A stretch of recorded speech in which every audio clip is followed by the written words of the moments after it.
Day 74 story time.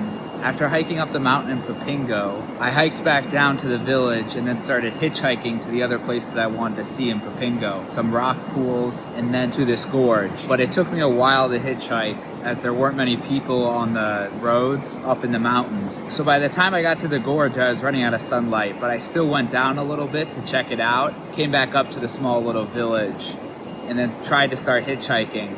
But from the village by the gorge, it was a dead end. So there was no through traffic. So there was literally like no one leaving the village unless they were going to like one village down, which didn't really help me. So I ended up just sitting there like contemplating my options, and the cheapest room was like 50 euros. So I was just like, I'm not gonna pay for that.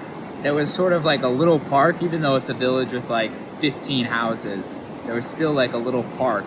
And I was like, okay, I guess I'm just gonna sleep on the bench. I didn't have any outside equipment besides an emergency blanket, but the emergency blanket would have been enough to be warm all night. It was in the summer. This was like a year and a half ago. So I sort of decided that's my last ditch effort because the sun was going down. And then all of a sudden, this guy pulls up in a sick van.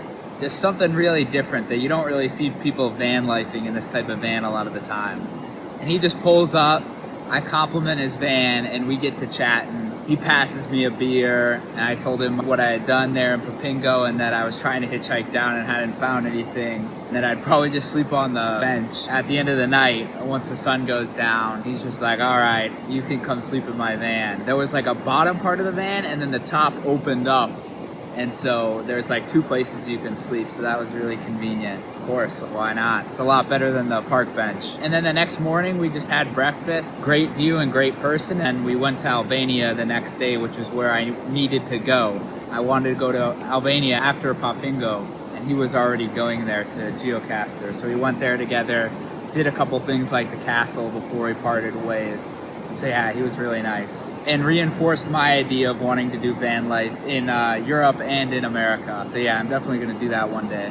You never know where a story is gonna end. That's why I don't like planning things a lot. Just whatever happens, happens. Maybe you meet some people, you wanna go somewhere else with them. You wanna go down to the gorge even though it's, you know, getting close to dark. So you're just like, fuck it, I'll do it, and come back up and figure it out. And you know, sometimes it just works out. Other times you just gotta rough it. But I think it's worth it even when you do have to rough it, to put yourself into those places. Yeah, really challenge the situation. Worst case scenario, you spend a night on a bench. Like that's not really that big of a deal, you know? That ends my Popingo saga. And again, this was day 73 of posting a video every day until I get 1 million likes, and then chat can send me to any country in the world and have me do any challenge there. Bye.